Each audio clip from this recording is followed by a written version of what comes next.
Congress party 138వ ఆవిర్భావ దినోత్సవ శుభాకాంక్షలు. భవానీ రెడ్డి, కాంగ్రెస్ పార్టీ అధికార ప్రతినిధి, తెలంగాణ. చెప్పండి మేడం, ఉదయం నుంచి మీరు ప్రజాపాలనలో నిర్వహిస్తున్నారు, అన్ని చోట్లకి వెళ్తున్నారు. మీ దృష్టికి ఎక్కువగా వచ్చిన సమస్యలు ఏంటి? సమస్యలు అంటూ ఎక్కువ ఏం లేవండి. ఇప్పుడు ఇది ప్రజాపాలన కదా, నేను వేరే చర్చలకు వెళ్ళలేదు. ప్రజాపాలనకి సంబంధించినంత మటుకు మాట్లాడడం జరిగింది. ఇప్పుడు ప్రజాపాలనలో మనం చూసినట్టయితే ఇప్పుడు ఆ గ్యారంటీలు ఏవైతే ఉన్నాయో వాటి కోసం అని చెప్పి అప్లికేషన్స్ పెట్టడానికి మన ప్రభుత్వము ఈ ప్రజాపాలనని మన గౌరవ ముఖ్యమంత్రి గారు, ఉప ముఖ్యమంత్రి గారు నిర్ణయించుకొని ఈ ప్రజాపాలనని గ్రామాలలోకి తీసుకురావడం జరిగింది. దీని యొక్క ముఖ్య ఉద్దేశం ఏంటంటే లబ్ధికారులు ఎవరైతే ఉంటారో ఆ లబ్ధికారులకి ఆ పథకాలన్నీ కూడా చేరాలని, దానికి వీళ్ళందరూ అప్లై చేసుకోవాలి. అప్లై చేసుకుంటే ప్రభుత్వం మళ్ళీ వెరిఫై చేసి ఎవరైతే నిజమైన అర్హులో వాళ్ళకి ఇస్తుంది. అదంతా కూడా అంటే ఇప్పుడు వీళ్ళు ఈరోజు 6వ తారీఖు వరకు మీరు సమయం ఇచ్చారు, అప్లికేషన్ చేసుకుంటారు. కానీ ఈ సమస్యలు అనేది ఎన్ని రోజుల్లో పరిష్కారం అవుతుంది? మా ప్రభుత్వం సమయం ఇచ్చింది కదా, దాని ప్రకారం జరుగుతుంది. 2 రోజులు అన్నది కదా, చేస్తుంది. ఇప్పటికే ఆల్రెడీ 2 అమలు పరిచిండ్రు. ఎక్కడ పోయినా మహిళలందరూ నవ్వుకుంటే చెప్తుండ్రు, బస్సులు ఉచిత బస్సులలో ఉచితంగా ప్రయాణిస్తుండ్రు బస్సులలో. అదే కాకుండా ఆరోగ్యశ్రీకి అర్హులైన వాళ్ళకు కూడా అది కూడా అమలు పరవడం. అందరికీ ఉన్న పెద్ద డౌట్, కొత్తగా మ్యారేజ్ అయిన వాళ్ళకి కానివ్వండి, కొంతమందికి కొన్ని 10 సంవత్సరాల నుంచి కూడా రేషన్ కార్డు లేని వాళ్ళు ఉన్నారు. ఇప్పుడు వాళ్ళు ఇల్లులు కానివ్వండి, స్థలాలు కానివ్వండి అప్లై చేసుకోవాలంటే రేషన్ కార్డు ఉండట్లేదు. వాళ్ళ పరిస్థితి ఏంటి? అది గత ప్రభుత్వ నిర్వహణం అండి. గత ప్రభుత్వం అట్లా చేసింది. మరి రేషన్ కార్డులు ఇవ్వకుండా దానికి మరి ఇప్పుడు రేషన్ కార్డులు లేకపోయినా అప్లై చేసుకోమని చెప్తున్నాం. ఇందాక డిపిఓ గారు కూడా ఇక్కడ అదే చెప్పిండ్రు. అప్లై అయితే చేసుకోండి, తర్వాత ఏదన్నది ప్రభుత్వం దృష్టికి ఏదైనా ఉంటే తీసుకెళ్తాను. తప్పకుండా మీరైతే అప్లై చేసుకోవాలి అందరూ. మీరు రాజకీయాల్లోకి అనుకోకుండా వచ్చారు. అటు ఫ్యామిలీ, చిన్న పాప, మీ హస్బెండ్, అలానే ఇటు రాజకీయంలో గెలిచి ప్రచారం నుంచి ఇప్పటి వరకు ఎలా అనిపిస్తుంది? అటు ఫ్యామిలీని రాజకీయాన్ని మేనేజ్ చేయగలుగుతున్నారా? చేయగలుగుతున్నా అండి. మా పాపకు 3.5 years. మరి మా పాపకు 3.5 years. మా హస్బెండ్ US సిటిజన్, అక్కడనే పుట్టి అక్కడనే పెరిగిండ్రు. అయినా కానీ ఈరోజు నేను ఇక్కడ రావాల్సి వచ్చిందంటే పరిస్థితుల ప్రభావం. అది మొదట పరిస్థితుల ప్రభావము. ఎందుకంటే ఇక్కడ కాంగ్రెస్ పార్టీ ఇక్కడ ఎట్లుందన్నది మనకు అందరికీ తెలిసిందే. ఇక్కడ ప్రత్యర్థి అనే వ్యక్తిని లేకుండా చేయడం వల్ల మా అత్తమ్మ వచ్చింది, అది అందరికీ తెలిసిందే. మళ్ళీ తను వెనక్కి పోతే ధైర్యం అందరిది సన్నగిలుతుంది అని చెప్పి నాకు అట్లాంటి పరిస్థితి, పాప ఇంకా మా ఆయన ఉన్నా కానీ నేను అన్ని కాంప్రమైజ్ అయ్యి ఇక్కడ రావాల్సి వచ్చింది. ఎందుకంటే ప్రజలకి మళ్ళీ నమ్మకం పోవద్దు, వాళ్ళకి మంచి జరగాలన్న ఉద్దేశంతో అవన్నీ కూడా పక్కకు పెట్టి. చాలా మంది మీ నియోజకవర్గంలో కానివ్వండి, మీ ఫ్యాన్ ఫాలోయింగ్స్ కూడా చాలా మందికి తెలియని విషయం, మీ హస్బెండ్ ఏం బిజినెస్ చేస్తుంటారు అని.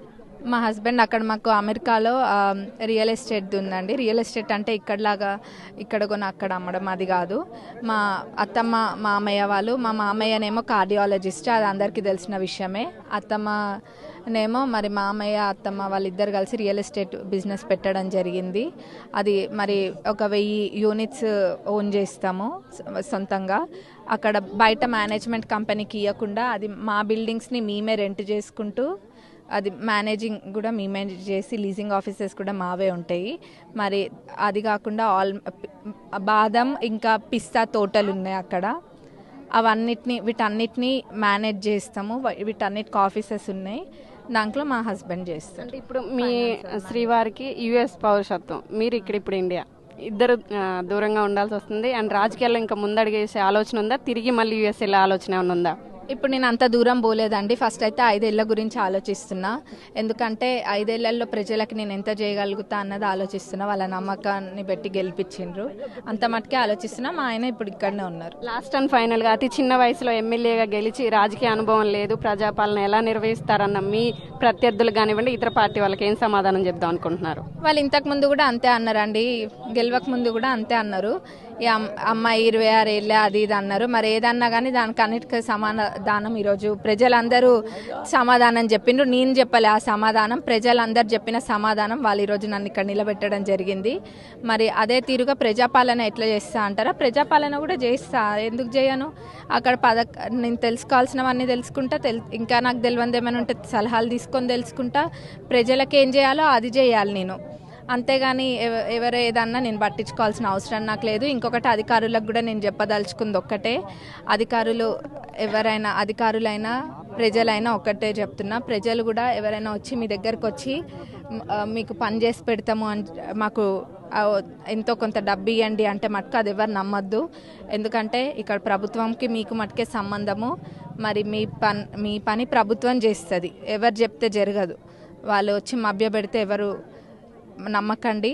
ఎవరైనా ఏ అధికారులైనా లేకపోతే ఇంకెవరైనా కానీ అట్లాంటి ఇది చేసి మీ దగ్గర డబ్బులు ఆశిస్తే మటుకు అది నేరుగా నా దృష్టికి తీసుకురండి. అది మటుకు తప్పనిసరిగా నేను చర్యలు తీసుకుంటాం, అది ఊరుకునేదే లేదు.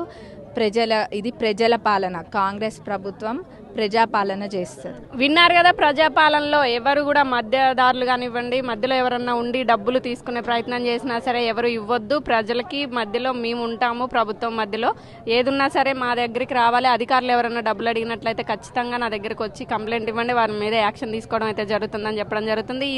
ఈ కార్యక్రమం ఈ నెల 6వ తారీఖు వరకు అయితే జరుగుతుంది. ఎవరి సమస్యలు ఏమున్నా, ఎవరన్నా ఇళ్ళకి సంబంధించి కానివ్వండి, లేకపోతే డబుల్ బెడ్రూమ్ కానివ్వండి, స్థలాల్లో ఇల్లు కట్టుకోవాలనుకున్నా, రేషన్ కార్డుకైనా సరే ఎవరైనా అప్లై చేసుకోవాలనుకున్నారో వాళ్ళందరికీ కూడా ఒకే ఫామ్లో అనేది ఇవ్వడం జరుగుతుంది. అందులో ఎవరికి ఏం కావాలో టిక్ చేసుకుంటే సరిపోతుంది. ఖచ్చితంగా దాని మీద ఫొటోస్ కూడా ఇవ్వడం జరుగుతుంది. అన్నిటికీ జిరాక్స్ అనేది ఇవ్వాలి. ఇలా ఈ కార్యక్రమం అయితే ముందుకు సాగుతుంది. తదుపరి విచారణ చేసి అర్హులైన వాళ్ళకి ఇవ్వడం జరుగుతుంది. అది పార్టీకి సంబంధం లేదు, కార్యకర్తలు ఆ పార్టీ ఈ పార్టీ అని ఉండదు, అర్హులైన వాళ్ళందరికీ ఇవ్వడం జరుగుతుంది.